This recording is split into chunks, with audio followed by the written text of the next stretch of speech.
Hola amigos de las historias reales. Hoy viajaremos al 15 de noviembre de 1532, a la fría plaza de Cajamarca, en el corazón del Imperio Inca. Allí, Francisco Pizarro y sus conquistadores se enfrentan cara a cara con Atahualpa, el poderoso emperador inca. Lo que parecía un encuentro diplomático se convierte en una de las traiciones más recordadas de la historia, la captura de Atahualpa. Menos de un año después, los españoles marchan hacia Cusco, la majestuosa capital del imperio, entrando sin resistencia gracias a la estrategia y las divisiones internas de la nobleza inca. Quédate para descubrir cómo un imperio milenario cayó ante la astucia, la ambición y la pólvora española. El sol apenas despuntaba sobre los valles andinos cuando Hernando de Soto y su contingente de conquistadores avanzaban lentamente hacia Cajamarca. El aire frío se colaba por los pliegues de sus ropas, y el resplandor de la mañana se reflejaba en el acero de sus espadas y escudos. Caballos y hombres avanzaban con cautela,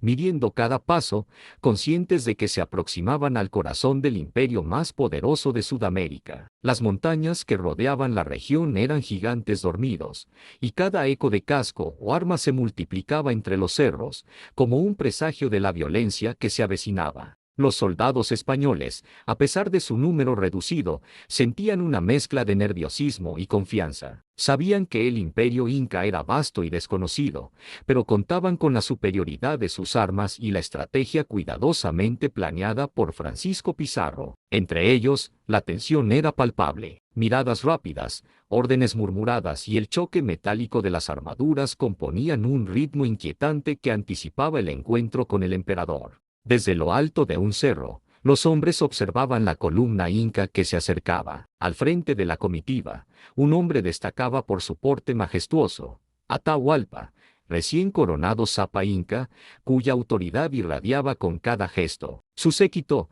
compuesto por nobles, guerreros y sirvientes, avanzaba con disciplina, confiado en su número y en la fuerza de su imperio. Sus ojos negros y atentos recorrían el terreno, analizando cada movimiento, cada sombra que se proyectaba entre los edificios de Cajamarca. Pizarro, consciente de la importancia de la ubicación, había preparado una trampa. Entre las casas y callejones, sus hombres se ocultaban, alineando cañones y arcabuces. Cada detalle estaba calculado, la sorpresa debía ser total, el ataque preciso. La tensión crecía en el aire, densa, casi tangible. Los españoles eran pocos, pero el peso del acero y el fuego de sus armas les daba una ventaja letal. La plaza de Cajamarca, lugar elegido para el encuentro, se convertiría pronto en escenario de un choque que definiría la historia del continente. Cuando la comitiva inca entró en la plaza, el silencio se apoderó del lugar. Los españoles contenían la respiración, y los caballos se movían inquietos, percibiendo la tensión del momento. Atahualpa avanzaba confiado, sin saber que la red de acero y pólvora estaba lista para atraparlo. Cada paso que daba acercaba la historia a un punto de no retorno, y la anticipación se sentía en cada mirada de los soldados españoles y en cada gesto del emperador. La captura de Atahualpa. La plaza de Cajamarca se encontraba en un silencio expectante cuando los hombres de Pizarro aguardaban la señal. Cada español, armado y preparado, sabía que el momento decisivo estaba por llegar. Los caballos pateaban el suelo inquietos, resoplando, mientras los arcabuces y cañones esperaban su momento. El aire estaba cargado de tensión. El murmullo del viento entre las casas parecía presagiar el caos que estaba por estallar. Atahualpa avanzaba acompañado de su séquito, sin percibir la trampa que se cernía sobre él. Su porte era imponente, sus ojos observaban con firmeza cada movimiento de los españoles, y su mente, aunque alerta,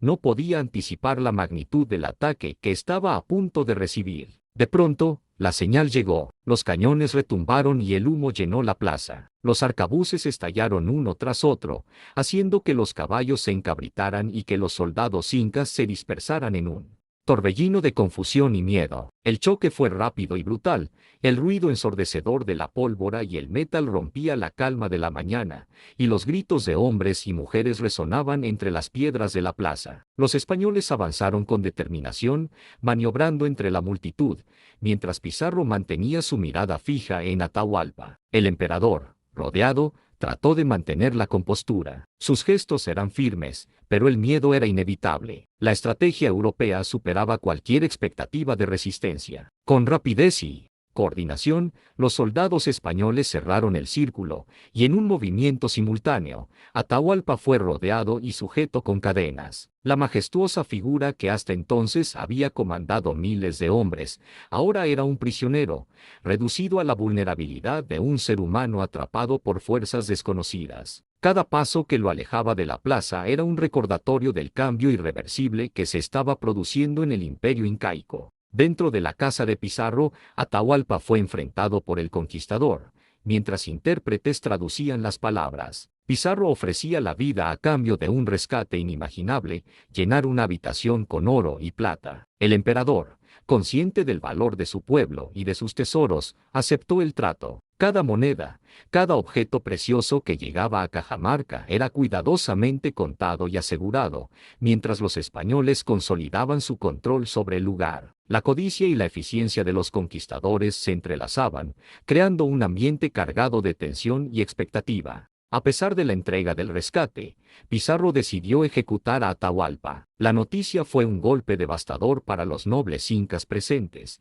que contemplaban atónitos como el hombre que representaba la unidad del Tahuantinsuyo desaparecía. La ejecución fue rápida, calculada, un acto que no solo eliminaba al emperador sino que enviaba un mensaje inequívoco sobre el poder de los conquistadores. Los ecos de aquel día resonarían a través de los Andes, anunciando que un nuevo orden comenzaba a imponerse, donde el acero y la pólvora desafiaban milenios de tradición. La plaza de Cajamarca quedó impregnada de un silencio sombrío tras la captura y posterior ejecución de Atahualpa. Los habitantes, tanto nobles como ciudadanos comunes, permanecían paralizados por la incredulidad. La figura del emperador, que hasta hacía unas horas había simbolizado la unidad y el poder del Tahuantinsuyo, ya no estaba, y con su ausencia, el imperio parecía vacilar sobre sus propios cimientos. Entre los conquistadores, la sensación era distinta, una mezcla de triunfo, tensión y cautela llenaba el aire. Sabían que aquel era solo el primer paso, y que la verdadera prueba consistiría en consolidar su poder en un territorio vasto y hostil. Los españoles, conscientes de la importancia de mantener el control, comenzaron a establecer puntos estratégicos en la ciudad. Cada calle, cada edificio, fue inspeccionado y asegurado. Se colocaron guardias, se aseguraron los tesoros recaudados como rescate, y se impartieron órdenes precisas para que nadie pudiera aprovechar el caos a su favor. La disciplina militar, combinada con la sorpresa y el terror generado, permitió que la pequeña fuerza española ejerciera control sobre miles de habitantes incas. La sensación de vulnerabilidad se extendía entre los locales. Sin su líder, sin la cohesión que Atahualpa había garantizado, muchos no sabían a quién obedecer o cómo reaccionar ante la presencia extranjera. Al mismo tiempo, los conquistadores comenzaron a forjar alianzas estratégicas con facciones de la nobleza inca que se habían sentido desplazadas por Atahualpa. Pizarro entendió que no bastaba con la fuerza. Debía aprovechar los resentimientos internos para asegurar su dominio. Algunos nobles, resentidos por la reciente guerra civil entre Atahualpa y Huáscar, vieron en los españoles una oportunidad de recuperar influencia y protección frente a sus rivales. Así, la ocupación española, aunque pequeña en número, se fortaleció mediante la manipulación política y la explotación de divisiones existentes dentro del imperio. Durante los días que siguieron a la captura, Atahualpa permaneció cautivo en un estado de vigilancia constante. Aunque sabía que su destino estaba sellado, mantuvo la compostura, mostrando un dominio impresionante sobre su miedo y su indignación. Su resistencia moral fue un contraste con el desenfreno de algunos españoles, quienes discutían sobre cómo repartir el oro y la plata, mientras la tensión entre la avaricia y la prudencia marcaba cada decisión. Cada objeto trasladado a Cajamarca simbolizaba la riqueza de un imperio y la fragilidad de su liderazgo, y cada movimiento de los conquistadores demostraba cómo la estrategia, más que la fuerza bruta, estaba dictando el curso de la historia. La ejecución de Atahualpa, aunque consumada, dejó un legado inmediato, un vacío de poder y un miedo profundo que se extendía desde Cajamarca hasta los valles circundantes. La noticia corrió rápidamente, generando confusión, incertidumbre y una mezcla de pánico y respeto hacia los recién llegados. Los soldados españoles, conscientes del momento crucial, aprovecharon cada gesto, cada rumor, para reforzar su autoridad y asegurar que los incas comprendieran que la obediencia era la única forma de sobrevivir. Al caer la noche, la ciudad parecía irreconocible. Las antorchas iluminaban calles silenciosas, y la plaza que había sido escenario de la captura mostraba rastros de humo, escombros y un vacío palpable. Los conquistadores reflexionaban en voz baja sobre los pasos a seguir. Cusco, la capital, estaba en el horizonte, y la mente de Pizarro ya diseñaba estrategias para avanzar, convencido de que la combinación de armas, astucia y alianzas internas les abriría la puerta hacia el corazón del Tahuantinsuyo. La victoria en Cajamarca, aunque costosa y marcada por la traición, era solo el inicio de un camino que transformaría Sudamérica de manera irreversible. Con Cajamarca bajo control, los conquistadores comenzaron a organizarse para la siguiente etapa, la marcha hacia Cusco, la capital del Imperio Inca. Cada paso requería planificación meticulosa, porque, aunque la ciudad estaba bajo su dominio temporal, la amenaza de rebelión y los posibles ataques de guerreros incas leales a Atahualpa permanecían latentes. Pizarro reunía a sus hombres, repartía órdenes y discutía estrategias mientras evaluaba cuidadosamente la ruta a seguir. Las montañas y los valles serían obstáculos tanto naturales como estratégicos, y cada decisión podía significar la diferencia entre el éxito y la aniquilación. Entre los soldados, los ánimos eran variados. Algunos celebraban la captura de Atahualpa como un triunfo que aseguraba riqueza y gloria, mientras otros comenzaban a mostrar signos de inquietud ante el territorio desconocido, la hostilidad potencial de los pobladores y la magnitud de la empresa que tenían por delante. Los caballos debían ser alimentados y descansados, las armas revisadas, los suministros contabilizados. El oro y la plata recaudados del rescate eran tanto un recurso como un riesgo, un imán que podía provocar ataques sorpresa de aquellos que aún buscaban rescatar a su emperador. Mientras tanto, la tensión dentro de la propia estructura española era palpable. Algunos hombres cuestionaban la prudencia de avanzar con tan pocos soldados frente a un imperio que, aunque desorganizado temporalmente, conservaba un ejército poderoso. Otros, impulsados por la codicia y la ambición,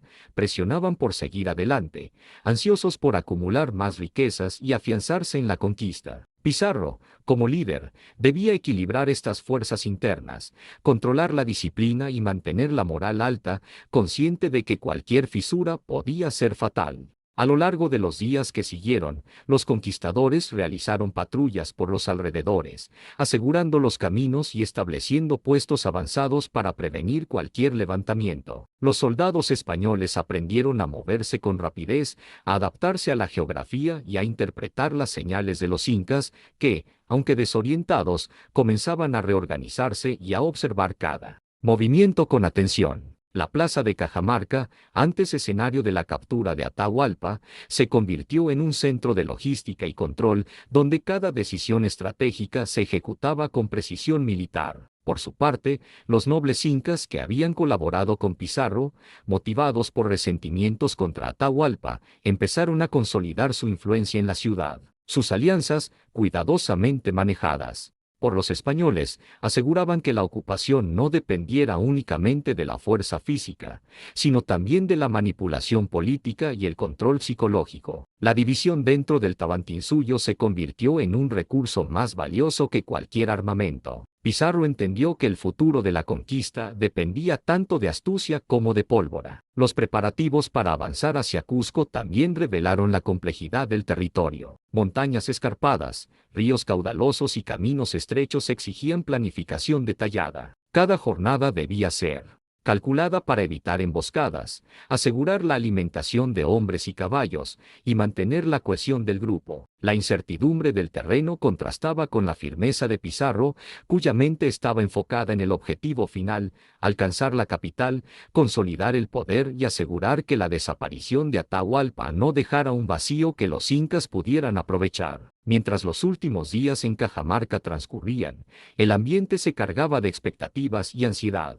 Las noches eran frías y silenciosas, y los conquistadores reflexionaban sobre lo que habían logrado y lo que estaba por venir. La plaza, marcada por el humo de los cañones y los ecos de los gritos de combate, parecía recordar constantemente a los hombres que la historia que estaban escribiendo era irreversible. Cada decisión, cada movimiento, los acercaba al corazón del Tahuantinsuyo, donde nuevas alianzas, enfrentamientos y desafíos los esperaban. Con los caballos alimentados, las armas listas y la moral controlada, Pizarro dio la orden de prepararse para la marcha. Cada hombre comprendía que la captura de Atahualpa no era el final, sino el inicio de un camino peligroso hacia la conquista del imperio más vasto de Sudamérica. Cajamarca quedaba atrás, pero el eco de lo ocurrido allí seguiría resonando en cada paso que dieran hacia Cusco, el destino donde se decidiría la verdadera extensión del poder español. La tensión, la estrategia y la ambición se entrelazaban,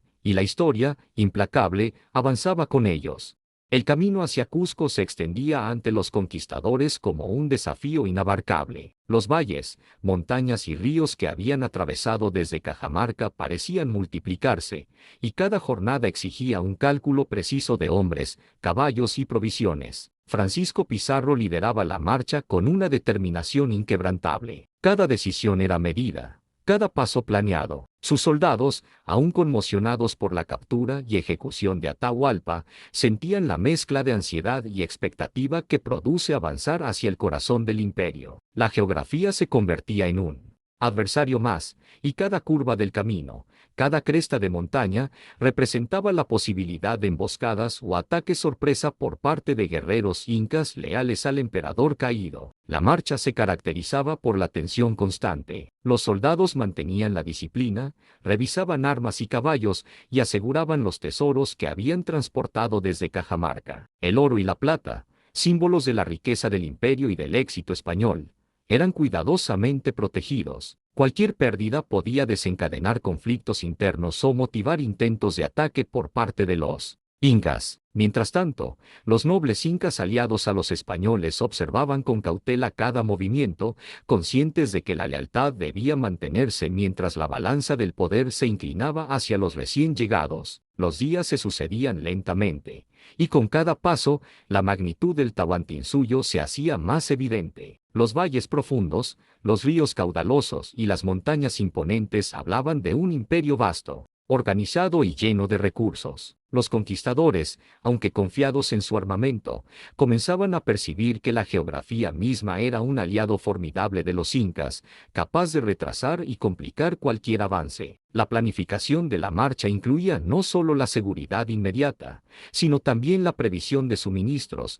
descansos estratégicos y el control de la moral de los hombres, siempre consciente de que el agotamiento podía ser más peligroso que la resistencia del enemigo. Cada noche, al llegar a campamentos improvisados, la conversación giraba en torno a Cusco. Los soldados imaginaban la ciudad, su grandeza, los templos y palacios del Zapa Inca, y sobre todo, la posibilidad de consolidar su dominio en la capital del imperio. Pizarro, mientras revisaba mapas y escuchaba informes de exploradores locales, sabía que el éxito no solo dependería de su fuerza, sino de su capacidad para aprovechar las divisiones internas del imperio y ganarse el apoyo de facciones descontentas. La desaparición de Atahualpa había generado incertidumbre, pero también oportunidades. La nobleza rival podía ser aliada, y el resentimiento hacia el emperador caído podía abrir puertas que de otro modo habrían permanecido cerradas. A medida que los días avanzaban, los hombres de Pizarro comenzaron a percibir señales del acercamiento a la capital. Construcciones más grandes, caminos más transitados y aldeas organizadas reflejaban la proximidad de Cusco. La expectativa y la tensión aumentaban, por un lado, la ambición de riqueza y poder. Por otro, el temor a la resistencia y la posibilidad de enfrentarse a fuerzas superiores. Cada decisión de Pizarro era estratégica, calculada para minimizar riesgos y maximizar el control, mientras los soldados aprendían a adaptarse a un terreno desconocido, al clima variable y a la incertidumbre constante de un imperio que aún conservaba estructuras de poder a pesar de la muerte de su emperador. Al acercarse a Cusco, la capital del Tahuantinsuyo, la majestuosidad del lugar se revelaba lentamente a los ojos de los conquistadores. Las construcciones de piedra, los templos y palacios que se alzaban sobre la ciudad reflejaban siglos de ingeniería, organización y poder inca. Cada calle, cada plaza, parecía transmitir la grandeza de un imperio que, aunque desorganizado tras la muerte de Atahualpa, conservaba aún la impronta de su autoridad. Los soldados españoles avanzaban con cautela, atentos a cualquier señal de resistencia, pero también maravillados por la escala y la planificación de la ciudad que se desplegaba ante ellos. Para sorpresa de los conquistadores, la entrada a Cusco no encontró oposición significativa. Los habitantes, todavía conmocionados por la ejecución del emperador, se mantuvieron en gran parte en silencio, y muchos nobles locales, resentidos por la reciente guerra civil entre Atahualpa y Huáscar, vieron en Pizarro y sus hombres una oportunidad para reorganizar la jerarquía de poder. Esta división interna fue un factor determinante que permitió a los españoles ingresar con relativa facilidad. La estrategia de Pizarro, que combinaba fuerza, diplomacia y manipulación política, alcanzaba ahora su momento decisivo. La capital se abría ante ellos sin necesidad de un asalto prolongado. Mientras marchaban por las calles de Cusco,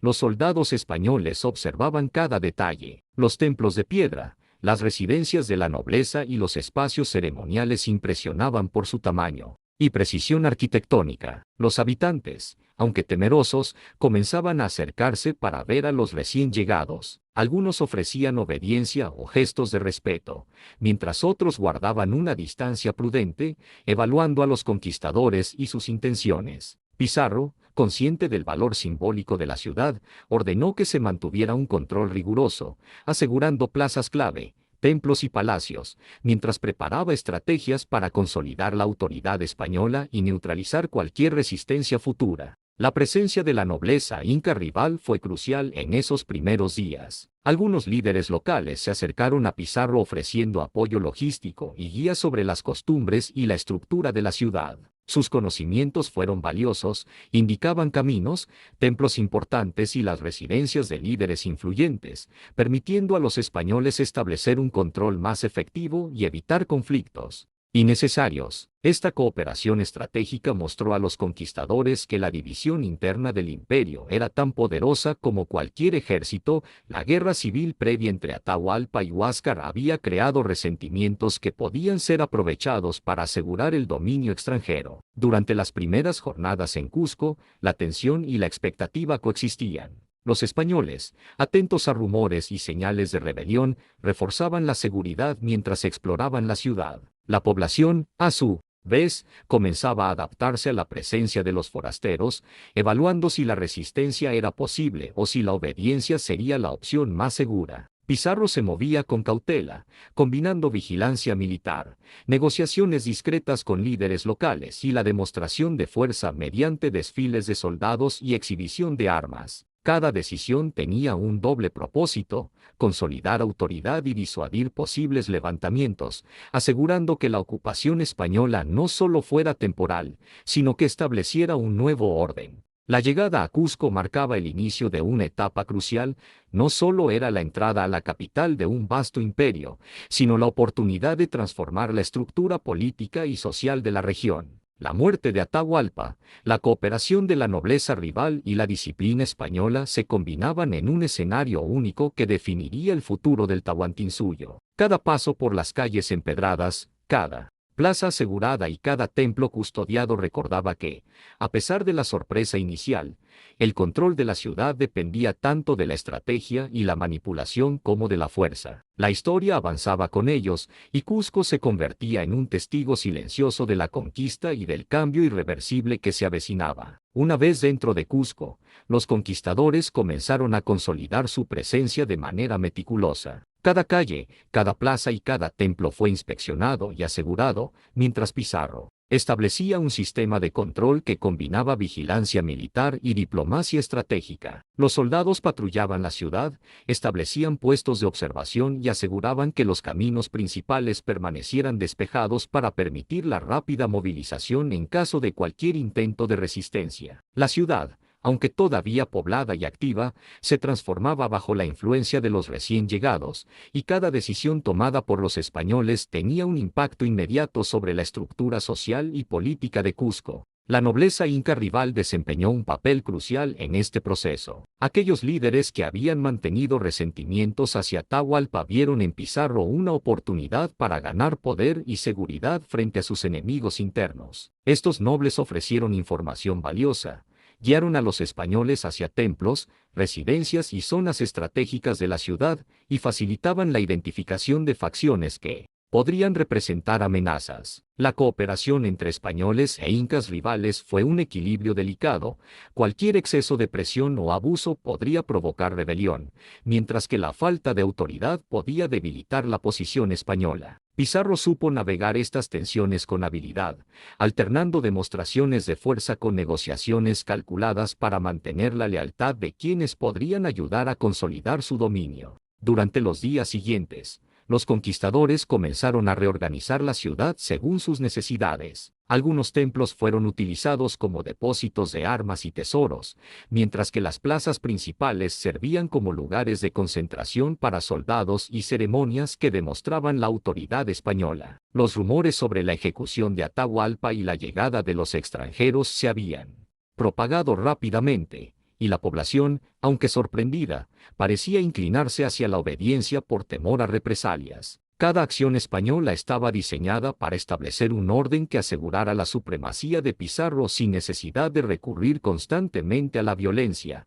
aprovechando el miedo y la incertidumbre que la muerte de Atahualpa había generado. El control efectivo de Cusco también implicaba gestionar las expectativas y emociones de los propios soldados. Algunos se sentían inseguros en un territorio vasto y desconocido, mientras otros ansiaban acumular riquezas y reconocimiento. Pizarro debía mantener la disciplina, organizar turnos de patrulla y asegurarse de que cada hombre entendiera que la consolidación del poder requería paciencia, estrategia y cooperación. La mezcla de ambición, miedo y responsabilidad marcaba cada decisión, y la moral del grupo era un factor determinante para mantener el dominio sobre la capital inca. Además, la ciudad ofrecía nuevas oportunidades de aprendizaje y explotación para los conquistadores. Observaban cómo funcionaba la administración inca, cómo se organizaban los recursos y cómo la nobleza mantenía la influencia sobre la población. Esta información resultaba invaluable,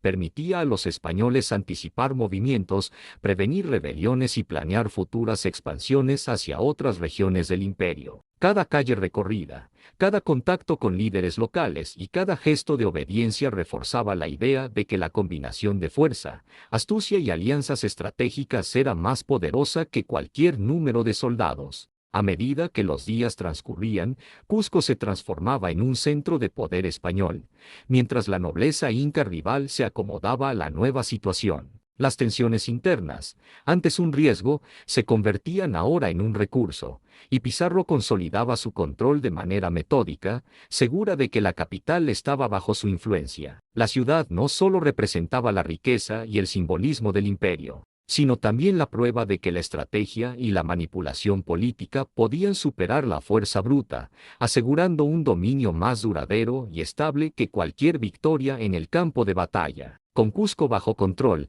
Pizarro y sus hombres comenzaron a planificar la consolidación del poder en todo el Tahuantinsuyo. La ciudad, aunque simbólicamente central, no aseguraba por sí sola la dominación del imperio. Debían organizar expediciones hacia regiones periféricas, establecer alianzas con la nobleza local y asegurar las rutas comerciales que conectaban la capital con las provincias. Cada movimiento debía ser cuidadosamente calculado. Cualquier error podía provocar rebeliones que amenazaran la estabilidad recién obtenida. Los soldados españoles fueron divididos en grupos estratégicos. Algunos permanecían en Cusco para garantizar la seguridad inmediata y mantener el orden, mientras otros comenzaban a explorar los valles circundantes, identificando pueblos, recursos y posibles focos de resistencia. Cada patrulla enviada al exterior reforzaba la autoridad de los conquistadores y recogía información vital sobre el estado del imperio. La capacidad de anticipar movimientos de los incas restantes y de ganarse la cooperación de aliados locales se volvió tan crucial como la habilidad para usar las armas. La nobleza inca rival continuó desempeñando un papel central. Los líderes que habían apoyado a Pizarro ahora asumían responsabilidades administrativas y logísticas,